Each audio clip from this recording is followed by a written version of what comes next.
Welcome to this discussion on general knowledge and current affairs. We'll look at this week's current affairs, and the first question relates to Australia, where recently there was a referendum, about recognizing the indigenous people of Australia. Now, what is the name of the indigenous people, the original inhabitants of Australia? See, Australia, as you can see, this map is a bit. I'll come to this map in a while, but Australia is very down under. Now, Australia is, the flattest, driest continent. It is the sixth largest country in the world. It's about 76 lakh square kilometer big, which would make it more than twice bigger than India. And when we come to its population, it's hardly 2.6 crore. Yes, you heard it. It's 2.6 crore people living in, 76 lakh square kilometers. Now, contrast that with our country, which is like 145 crore people in about 32.8 lakh square kilometer, or make it 32, round figure, 32 lakh square kilometers. And we have about 145 crore people. They have 76 lakh square kilometer area in which 2.6 crore people live. Okay, now of this 2.6 crore, about add under 10 lakhs, that's about 9.9 lakhs or 9.85 lakh people are aborigines. That's a word for the native people of Australia. Aboriginal or aborigine. Aborigine is the name. Okay, so the aboriginal people of Australia have for long felt marginalized in that country. Who were these aboriginal people? Where did they come from? And take you back into history, I have brought this map. This belongs to an age called Pleistocene that started around 6.5 crore. That started about 2.8 crore, or some people say, there are various variations here, but let's make it 22.3 lakh crore years. And from there, as recent as about 11,000 years back, this landmass, you can see this map does not relate to today's map. You can see here Australia, this is Southeast Asia here. Southeast Asia looks like one landmass. Yes, in the past this was all one landmass. Australia, the islands of Indonesia, Papua New Guinea, what do you call the Guinea Island, New Guinea Island, the New Guinea Island, Australia, Southeast Asia was all one landmass. So when there was one landmass, people from Southeast Asia moved into what we today call Australia. That happened about 65,000 years back. 65,000 years back, people from Southeast Asia who might have come from some other part of the world, they moved into Australia. And so the first humans to have come to Australia came about 65,000 years back. These are called the Aboriginal people of Australia, or the native inhabitants, the original inhabitants of Australia. As I said, they are about 10 lakh people, and they always felt discriminated against by the Europeans who had migrated from Europe to this part of the world.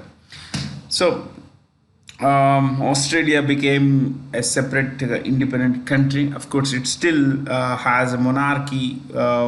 It still has the British monarch as the head of its own country, but for all practical purposes, it's independent. Even though it's independent, the Aboriginal people still believe that they have not been recognized in the right way, that most policies do not take their welfare into account. Okay, so the Australian government came out with a referendum. The referendum had one particular, you could say one particular agenda, just one point. People had to either vote yes or no.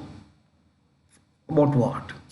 Well, the idea was it was to be called the Aboriginal and Torres Strait, Strait Islanders voice. Let's call it voice. So the local people, the Aboriginals, would have a voice in the constitution through which they would have representatives which would advise the Australian government on matters concerning their welfare. Okay. Now, this would have meant that the Australian constitution would recognize the indigenous people as not exactly special people, but yes, as someone who need a voice, who need to be heard. Now, so this was floated in the referendum, okay, among the people. So they had to say yes or no. Yes would have meant that there would have been a new clause in the Australian constitution calling on the, calling on the state, that is Australian state, that look, whenever you make a policy, you need to take into account the impact of such policies on the Aboriginals and all that. But then nearly 60% of the country's population, 60% of Australians said no to the voice. They said no, the Aboriginals are not anyone, are not special. They are not any special people. So they said no. So almost all provinces except not the Australian Capital Territory, which is tiny, Canberra area. It's very tiny, but they said no. We will not let the Aboriginals have a special voice in the constitution. We will not let them have a special place. So that's what happened, and the Australian Prime Minister Anthony Albanese, ALBANESE, has said that I am deeply disappointed. Of course, this is not the end of the world, he said, but it would have been great if the voice of the Aboriginals had been heard and this referendum had been approved, by the Australian people. But 60% said no. Now imagine if this were to happen in a country like ours, where we would have denied, where something similar had happened. So the West, the left liberals now, they would have gone to town. So the human rights organizations in the West would have said that, look, you are trampling the rights of the local people. So this is, but there has been no news, no human rights organization had come out criticizing the US, the Australian government. In any case, that's how the world looked, my friends. And humans have moved. These believe that they started in the heart of Africa, Ethiopia, and slowly they moved through this land bridge. There was no Red Sea in those days. They all one land, so they moved through this into some people moved into Europe, some into Central Asia, some came to India, and not that I am not going to name who were these people. I am not into that kind of thing. Some people came, they moved and from India to Southeast Asia, some went to Far East, and from Far East, some went to the double Far East, I mean Siberia, and from this, you see, this is Siberia and Alaska were all joined. From there, they came into the Americas. Everywhere, humans went everywhere, my friends, because it was more or less one land mass, except for the Atlantic that separated the European and African continents from today's Americas. Okay, so Australian Prime Minister is Anthony Albanese, ALBANESE. That's it, my friends. I just wanted to tell you this, that the local people of Australia have said no. And by the way, who are these local people? They are migrants. They are not. I mean, I'm talking of local in the sense that the whites, basically, they are all immigrants, the children of immigrants. And if you look at Australia, if it's a ball, okay, and Australia has a nickname. It's called Down Under. What is it called? Down Under. So let's say this is Australia. You can, of course, just take this as a ball. Okay. Now, if this is Britain, and from Britain came the term down under. From Britain here, Australia will go down the earth, below the earth. So it came to be called down under because Australia is below the earth for the British, not for us, of course. Yeah. Okay, that's how it is, my friends. Who was the Prime Minister designate of New Zealand? I have always loved maps, so I try to have as many as I can in this kind of class. So we have a new Prime Minister there. Christopher Luxon, who's going to succeed Chris Hipkins. Chris Hipkins. Hipkins is spelled Hipkins. Hipkins. This is New Zealand, my friends. Okay. New Zealand is home to two major islands. This is a North Island up here. You can see the North Island here, and this is a South Island. And you would find that there are a lot of small islands as well. There were 700 small islands. 700, yes, two major islands, north and south, and then 700 small islands. And you should know that it has three major cities. Cricket lovers would know this anyway, isn't it? The capital is Wellington, fair, and Auckland in the north and Christchurch in the south. Then further south there is a place called Dunedin. What is it? Dunedin. It's considered a pretty cold place, very cold, especially for a considerably long period in the year. It's a cold place. Now I want you to know one more thing. It was not originally called New Zealand. It was called Staten Island. Staten. What is the name? Staten. Staten Island is the original name of New Zealand. It was given by a guy called Abel Tasman. Abel, A-B-E-L. Abel Tasman, T-A-S-M-A-N. In fact, if you look at Australia, there is a small place here, just below today's Australia, not that Australia. There is a Tota Island below Australia, that's called Tasmania. It's one of the provinces of Australia, one of the states of Australia. So Tasmania is named after Abel Tasman, the man who said to have discovered that place. In fact, he also gave this place a different name from what it is today. It was called Staten Island, S-T-A-T-E-N, Staten Island. And later it was renamed by the Dutch people as New Zealand. In fact, they call it slightly different. They will call it Nova Zealandia. Okay, New Zealand is the English version of the Dutch name, Nova Zealandia. Why Nova Zealandia? Because they wanted this to be named after a province in Netherlands. Yes, a province in Netherlands. That's about it, nothing else. Fair? So, they have weird names, don't they? Yeah, look at this. 90 Mil, Three Kings, yeah. There is, see this, Abel Tasman National Park. Okay. Pancake Rocks, Grey Mouth. Oh my God. I really love the names. So, that's a bit. How big is New Zealand? It's not a very big country. It's about 2.68 lakh square kilometers. That's it. You could make it 2.7 lakh square kilometers. Okay. That would not make it in the top 3 largest states in India by area. Fair. So 2.68 lakh square kilometers, and the population is about 52 lakh. That's it. 52 lakh, my friends, not more than that. You may wonder, this is a developed country, what could be the GDP? It's about $250 billion. $250 billion.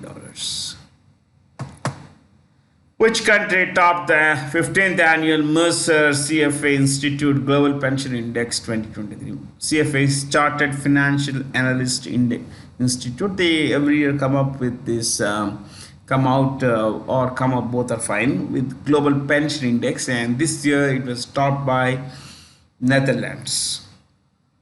It was topped by Netherlands. Fair? Why don't you write this?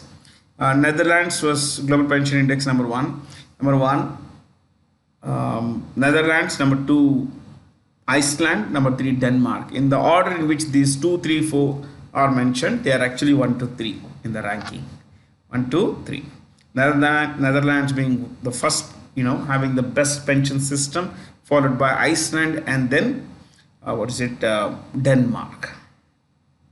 What is India's rank? India's rank is 45 out of 47 countries. India's rank is 45 out of 47 countries, and the last ranked country is Argentina. So 1, 2, 3 are here. India rank 45. Last rank 47 is held by Argentina. Argentina. Argentina. Okay. Which Hollywood actor will be awarded the prestigious Satyajit Ray Lifetime Achievement Award at the 54th International Film Festival of India? Ladies and gentlemen, this is Michael Douglas. Hollywood superstar Michael Douglas is a producer, director, actor. A lot of roles he has played over the years. And Michael Douglas is pretty famous for his films like Fatal Attraction, Basic Instinct, The American President, plenty of good movies. But he's most famous for playing the role of a guy called Gordon Gekko. That's not the film. That's a character's name. Gordon Gekko. Gecko. Gordon Gekko in the film Wall Street. Wall Street. WALL. Wall Street. This Wall Street film focuses on the trading practices of a few top brokers, especially a guy called Gordon Gekko. Okay, how he manages to subvert the system and make more money at the cost of a lot of people. Terrific film. You can watch it with your family. Okay. I think for that he received an Oscar also, Best Actor Oscar. And how many, what prizes has he won? He has won 2 Academy Awards, one for producer, one as a producer, one as actor, 2 Academy Awards, 2 Oscars, that is. Then 5 Golden Globe Awards, world class awards, Golden Globe 5. Then the Golden Globe Awards Committee also comes out with its annual Lifetime Achievement Award called Cecil DeMille Lifetime Achievement Award. He has received that as well. Okay, he has received the AFI Lifetime Achievement Award, which is AFI is American Film Institute. Okay, oh man, he's got every kind of award in the world, and this year he's going to be honored with the great Indian director Satyajit Ray. After whom the Satyajit Ray Lifetime Achievement Award is mentioned. Yeah, is named. Satyajit Ray received a lifetime Oscar, an honorary Oscar in 1992. He passed away later that year. Soon after receiving the prize, he passed away. He's directed films like Charulata, Apu Trilogy, Pater Panchali. Okay. As per the 361 Wealth Hurun India Rich List 2023, identify the correct statements regarding the report. Mukesh Ambani is right at the top. Yes. Radha Vembu. Yes. She is associated with a company called Zoho, a software company called Zoho. ZOHO. You could write this. Radha Vembu of Zoho. ZOHO. Zoho is the richest self-made Indian woman. Next. The youngest is, of course, Kaivalya Vohra, who co-founded Zepto. Zepto is this quick commerce, company. They say we will deliver in 10 minutes and all that, But it said that he is co-founder. So who's the other founder? You could write this. Kaivalya Vohra and Adit Palicha. Adit, AADIT. Adit, I repeat, AADIT. Adit Palicha, Palicha. Palicha. Adit Palicha founded Zepto. Kaivalya Vohra and Adit Palicha founded Zepto. So all of these things are right, my friends. Which nation successfully chased down 345 runs in the International Cricket Council's Cricket Men's World Cup 2023 to break the record for the highest successful run chase in World Cup history? Well, it is Pakistan. We did it. But you could write one more thing. You could... whose record did they break? They broke the record made by Ireland against England in 2011 World Cup. Ireland was set a target of 328. 328. So the English cricket team scored 327. They gave a target of 328 to Ireland. And Ireland, as you know, is a small boys club kind of thing. Okay. Now they are okay, but back in those days they were not good at all. Yet they produced a superlative performance and made 328 to what was then a world record World Cup chase. I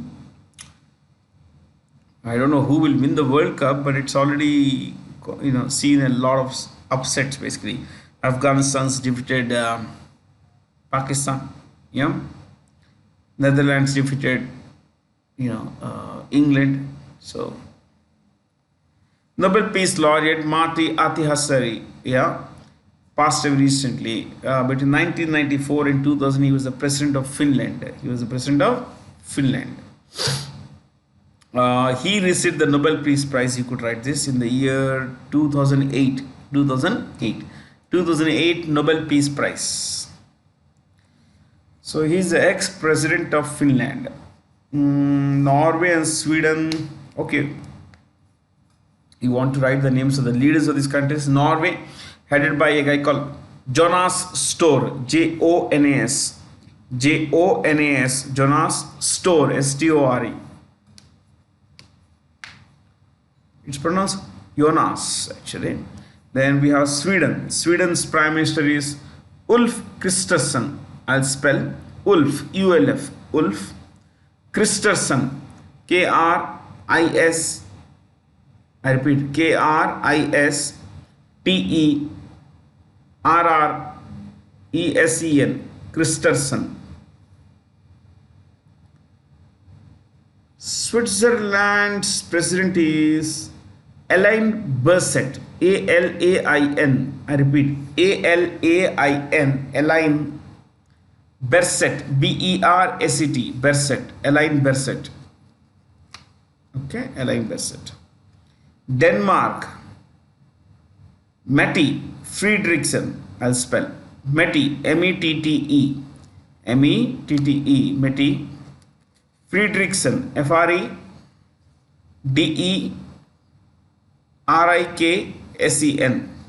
Frederiksen, Frederiksen.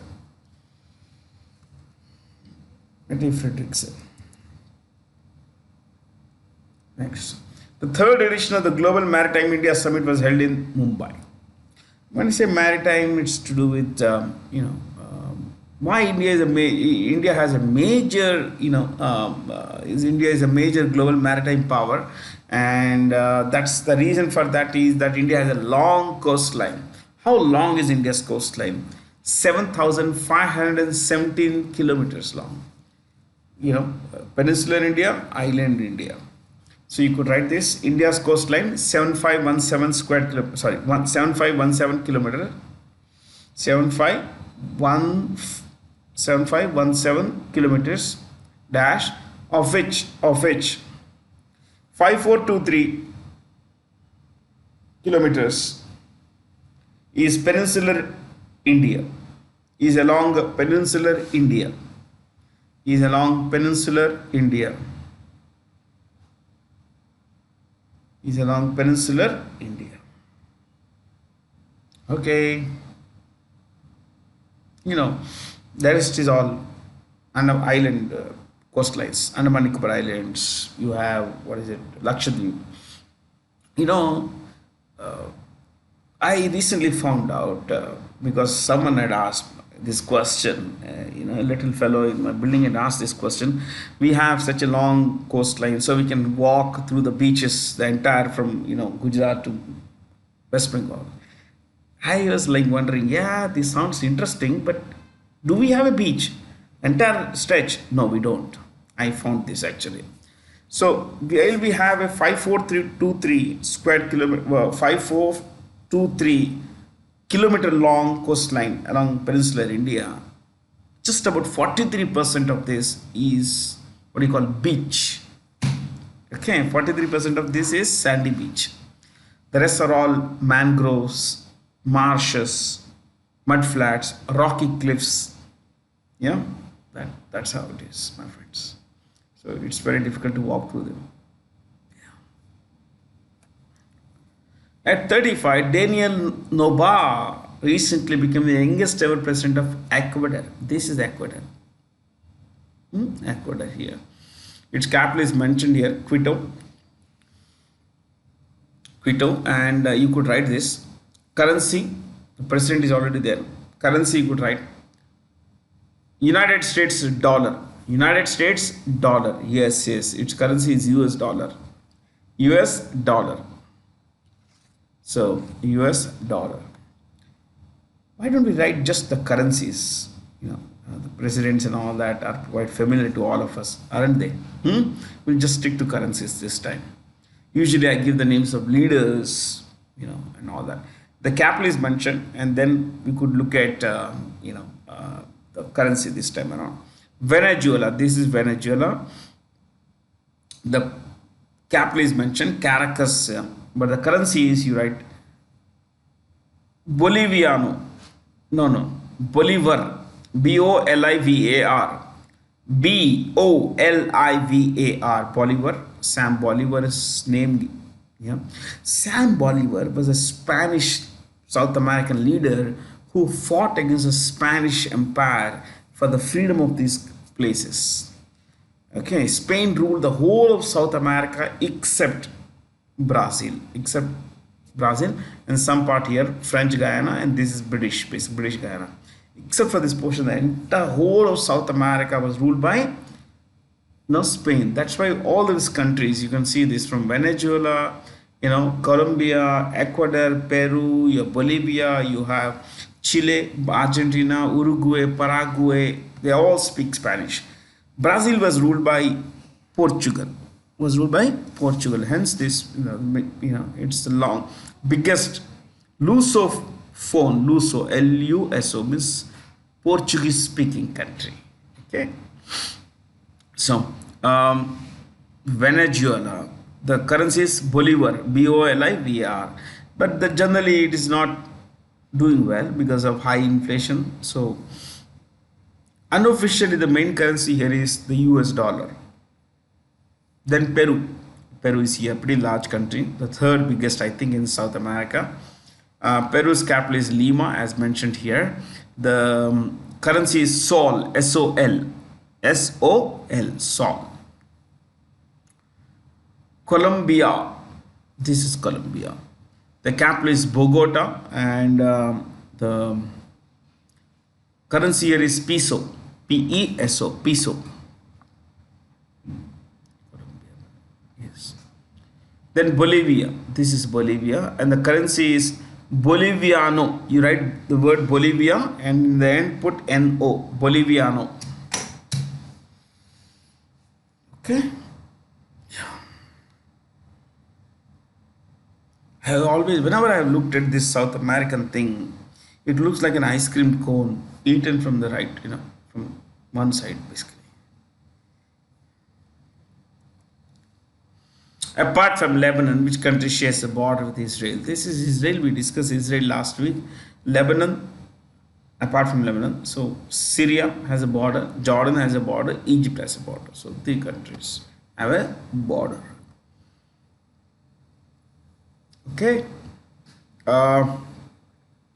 Syria's capital is Damascus, D-A-M-A-S-C-U-S. I repeat, D-A-M-A-S-C-U-S, Damascus.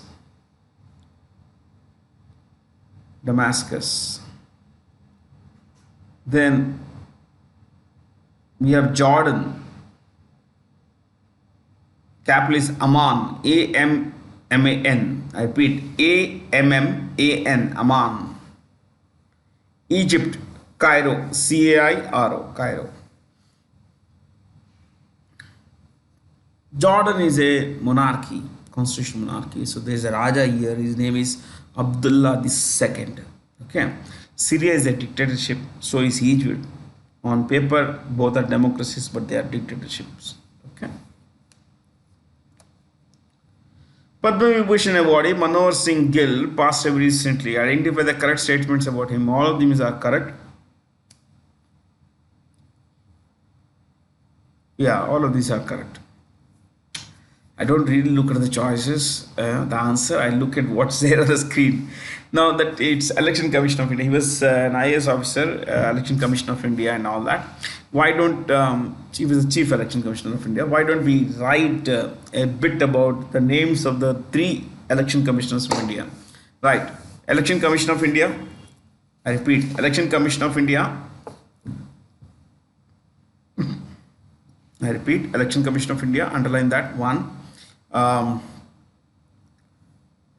Governed by Article 324, governed by Article 324 of the Constitution of India,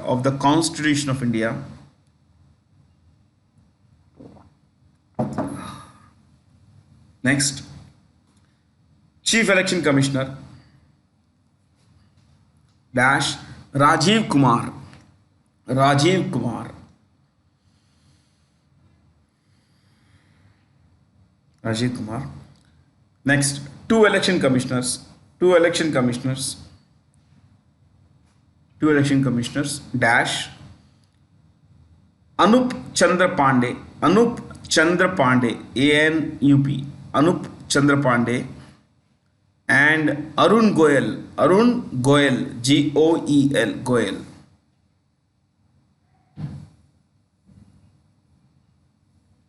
That's about it. To which of the following ministries did India's National Green Hydrogen Mission allot nearly 1900 crore rupees? What is this National Green Hydrogen Mission? You could write this. Aim is to increase use of, accelerate actually, speed up the use of green hydrogen as clean energy source. As clean energy source.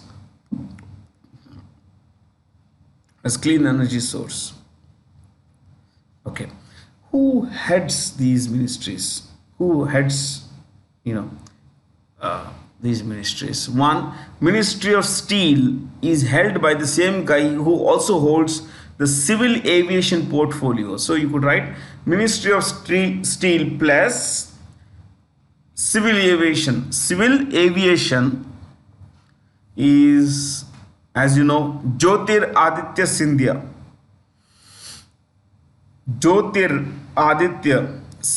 SCINDIA, Scindia, SC India. Jyotir Aditya Scindia. Next,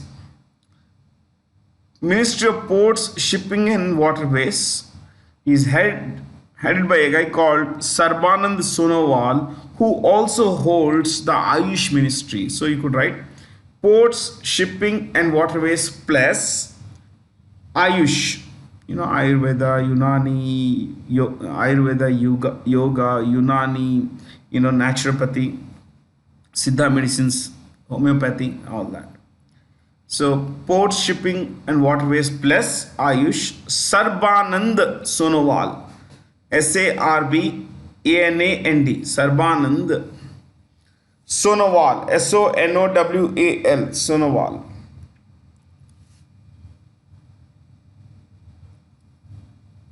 Ministry of Road Transport and Highways, MORTH, it's called MORTH, headed by, of course, as you know, Nitin Gadkari, GADKARI, Nitin Gadkari. Which nation recently took over as the chair of the Indian Ocean Rim Association for the period starting this year, of course, for the next 2 years? It's Sri Lanka. What is this Indian Ocean Rim Association? You could write this.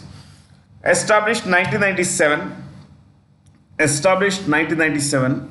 Next point. 23 members dash located along Indian Ocean. Located along the Indian Ocean.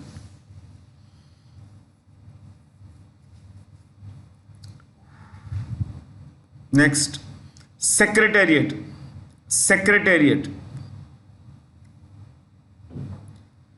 Ebene, EBENE, a place called EBENE, Ebene, Mauritius. This is Mauritius. Where is the cursor, man? Yeah, it's here. This is Mauritius. Mauritis, Mauritius. Okay, next, one more thing. Secretary General. Secretary General. Salman Al Farisi. Salman Al Farisi. Farisi. So what are these countries? You can see actually here the names. South Africa 1, 2 Mozambique, 3 Tanzania, 4 Kenya, 5 Yemen, 6 Oman, 7 United Arab Emirates, 8 Iran, 9 India, 10 Sri Lanka, 11 Malaysia, 12 Singapore, 13 Brunei, 14 Indonesia, 15 Australia, 16 Mauritius, 17 Comoros, 18 Seychelles, 19 Madagascar. Then we could bring in one more thing.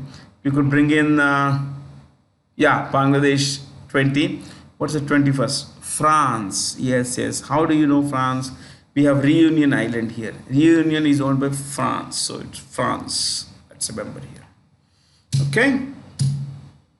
As you know, the Tanzanian Prime Minister was in India recently, Samia Suluhu. Samia Suluhu. Suluhu. Suluhu. So if you want to visit Mauritius, here it is, my friends. That's Seychelles here.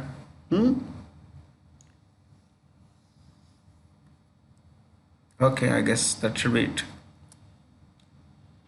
Who won the FIDE World Junior Rapid 2023 Open? Ronak Sadhwani, the men's championship.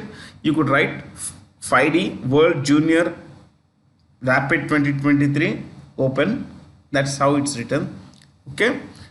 Men's winner Ronak Sadhwani. Ronak Sadhwani of India. Women's winner Amina, Amina, Amina Kerbikova, I'll spell Kairbekova, Kerbikova of Kazakhstan, Kazakhstan, Kazakhstan. Okay. Where was this held? You could write this also. In a place called Pula, Pula, Pula. In a place called Pula, in Italy. There is a small island called Sardinia. On that, there is a town called Pula, and all these are in the country of Italy. The 2023 International Day of Women, Rural Women, was observed with the theme Rural Women Cultivating Good Food for All. Well, 15th there. What about the choices? 11th October, International Girl Children's Day. International Girl Children's Day. I repeat, International Girl Child Day is better. Girl Child Day. October 13th, International Day. I repeat, International Day for natural disaster reduction. Natural disaster reduction. October 14th, World Standards Day. World Standards Day.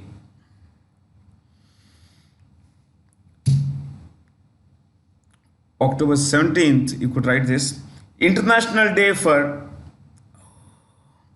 Eradication of Poverty. International Day of Eradication of Poverty. Prime Minister Narendra Modi called upon scientists to aim for an Indian space station by 2035 and put an Indian on the moon by 2040. So, how many space stations do we have now? As of today, there are only 2 space stations up there. Okay, you could write these 2 space stations. One, ISS, Internationals. Okay, that's International Space Station, ISS, dash, open since 2000. Open since 2000. Next one is what is it called? International Space Station, and two is Tiangong. I'll spell Tiangong. TIANGGONG. Tiangong.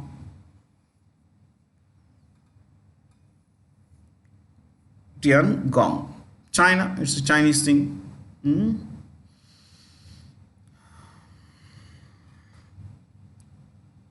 The old space stations like Skylab, there was this Mir. Soviet Union built a space station called Mir. MIR. Nobel laureate and Pulitzer Prize winner Louis Gluck has died. She was awarded the Nobel Prize in Literature in 2020. Okay, you could just write a couple of books, or maybe one book should be sufficient. The Wild Iris, IRIS. I repeat, The Wild Iris, ARIS.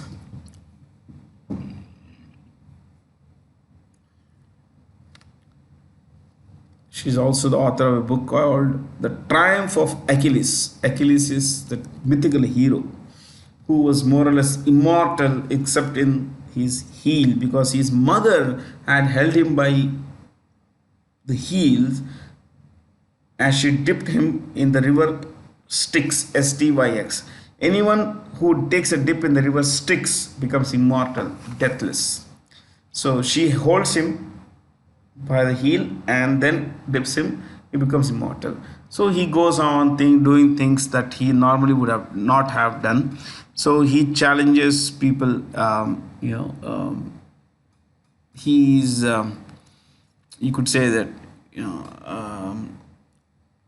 he destroys a lot of things, and unfortunately for him,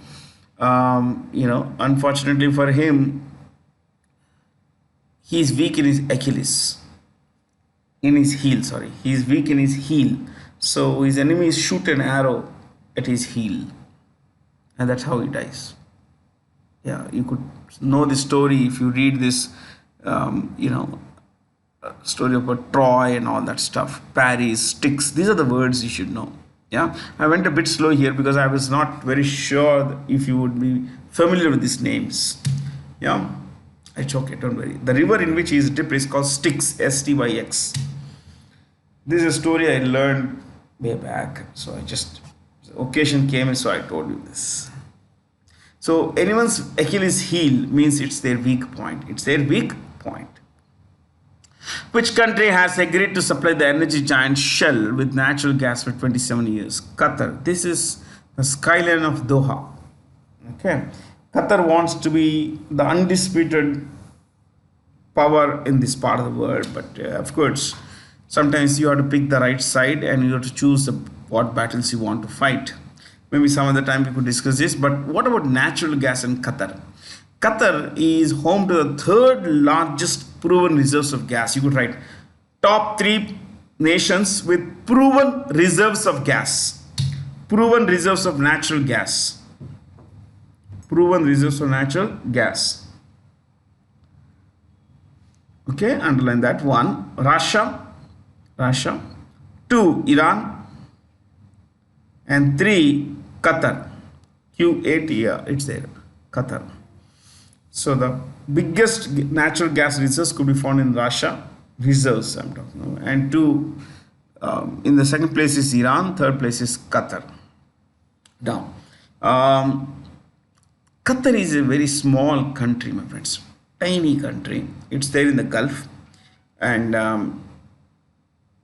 its capital is Doha, as you know, DOHA, Doha. It's going to host the 2030 Asian Games as well. Last year there was FIFA World Cup Football Championship. Now 2030 it will host the Asian Games. Now one more thing about Qatar is it's ruled by, you could write this, ruled by King Tamim, Tamim, Tamim, King Tamim bin Hamad, bin bin Hamad, Hamad, bin Hamad Al-Thani, A-L-L hyphen Thani, T-H-A-N-I. Tamim bin Hamad Al-Thani. Tamim is the first name. Bin means son of Hamad, his papa's name, and then his dynasty's name is Al-Thani. Al-Thani. Yeah. See, it's a very tiny country and its population is also small. In fact, if you look at the current population of the country, it's about 26 or 25 and a half lakhs. Take 26 lakh. Of these 26 lakh, about 3.1 lakh, take a little over 3 lakh, are Qatari citizens. Yes, the rest are all expatriates, Indians working there, Indians, Pakistanis, Bangladeshis, other foreigners, they are there in this part of the world. Yeah. So next. Which space agency launched Psyche on a journey to the asteroid belt between Mars and Jupiter? NASA, of course, National Aeronautics and Space Administration.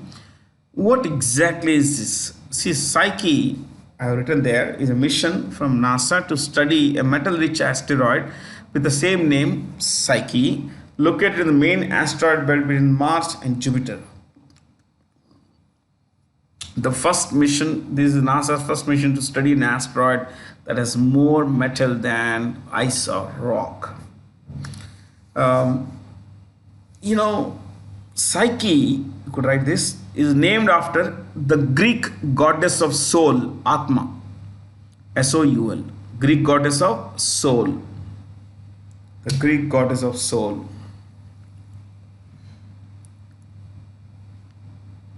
Okay.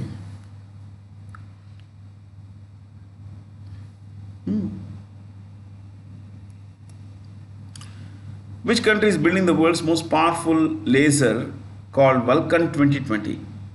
Why is it called Vulcan 2020? I found it on the website, of an observatory, and I found that it is named because it generates a main laser beam with an energy output of 20 petawatts. That's a lot of it.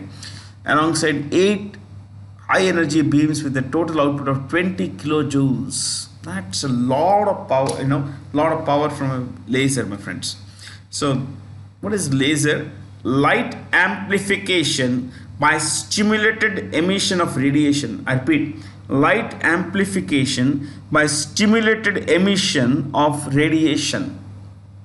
Okay, the UK is building Vulcan 2020, my friends. Who has been awarded the European Union's top human rights prize, Sakharov Prize for Freedom of Thought for 2023? The Iranian activist who died last year, Mahsa Amini, she was more or less killed by the religious police in Iran. Yeah, and this year's Nobel Peace Prize has gone to choice number 2, Narges Mohammadi. She's also in jail, serving a 31-year term. Sakharov, who was Sakharov? Sakharov was full name Andrei Sakharov. Andrei Sakharov was a Russian, in those days, Soviet person. He won the 1975, no, not 75. He won the Nobel Peace Prize in 78 or sometime. He won the Nobel Peace Prize, and he was more of a pacifist, a peace lover. Though he was a nuclear scientist, he helped build the first Soviet bombs. The West, had no clue about people like Andrei Sakharov, but he spoke against the kind of repression under the communist country, communist government in his country. So he was persecuted for this, and of course, not allowed to accept the Nobel Peace Prize also, though he did accept. In which state did Prime Minister Narendra Modi launch 511 Pramod Mahajan Gramin Kaushal Vikas Kendras? Maharashtra, as you would know. Why? Because Pramod Mahajan was a leader from Maharashtra, though he was born in today's Telangana. Back in those days, it was part of what is it? Sometime before that, it was part of Hyderabad state, and then before it independence, it was a part of Hyderabad state as well as what is called extended Bombay kind of thing, Marathwada and all that. So Pramod Mahajan was his Maharashtra, BJP leader, who was also for about 13 days India's defense minister, and then he had a longer term during his ministership of parliamentary affairs. So he was a parliamentary affairs minister, defense minister. He was a brain behind Atal Bihari Vajpayee's Rath Yatra of 1992. Yes, he was the brain, my friends. Armenian President Van Kachaturian recently signed the ratification of the Rome Statute, which deals with recognizing the jurisdiction of the International Criminal Court. The International Criminal Court. There is this conflict that is happening between Armenia and Azerbaijan. Maybe we could discuss this later. Yeah, it's right now not important. International Criminal Court is headed by, you could write this, headed by Piotr, Piotr, I repeat, Piotr, Piotr Hofmansky, Hofmanski, Hofmansky, Piotr Hofmansky of Poland. That's choice number 3. Choice number 4, ICJ, International Court of Justice. It's headquartered in The Hague, a place called Hague in Netherlands, and it's headed by an American named Juan Donahue, or you could write Joan, Joan, Joan, John Donahue, Donahue, Donogue, Donahue.